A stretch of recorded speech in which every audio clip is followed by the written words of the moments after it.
mun wannan zin haka anya wannan kwanan zai yabba madalla yabba shi su ne ma menene su ne wai su ne me su ne billahi lalle su ne wallahi daƙila malam wai lafiyar ka kuwa wannan ne wai lafiyar ka kuwa bari ga iko Allah wannan na kallatin matata ne wallahi inna lillahi wa inna yanzu kai baban Allah da farfara ka da kuma ashe barawo ne kai yanzu ni da kake ce mu barawo kai ba dangariya irin kwanan da suke kasuwa ake sayarwa a kasuwa ba wanda ka zo ka gani wanda ni na siya da kuɗi waye daka wannan ko Alhaji Nura na kira Alhaji Nura kali na mugu wallahi wannan kwano na to me ne shedan ka me shaida ka me shedan ka ina kare ko kwana na ji gaba da kashin turare na jikin kwanan a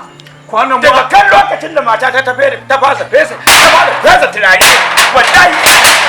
kwanan ma yana da kanshin turare yana da kai anya malan lafiyan ka la ilaha wallahi na wani wannan ko bai da hankali ko jama'a wannan ko bai da hankali kai ka wai lafiyan ka kuwa ka san Allah wai lafiyan ka za ka zama fasinjan yan sanda na ce lafiyan ka kuwa kana lafiya lau kuwa na warka lafiya wallahi kai kake zagi ko Alhaji Nura kari aka kira wallahi kai ba Nura ba a kira mugu ma kawai wallahi tallahi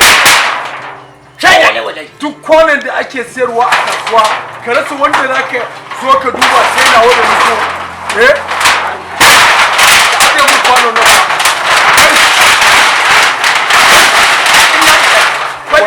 wallahi ba zan fatali da kai a cikin kwanukan nan ba dama ku ne masu roƙon Allah ya ga ka kuwa ku dena mutane wani ashe ba ka da hankali ni ba sani ba bari mota ne a wannan ya wuce barin mota ne ai ya wuce barin mota malam college yana da banka yawa baka da hankali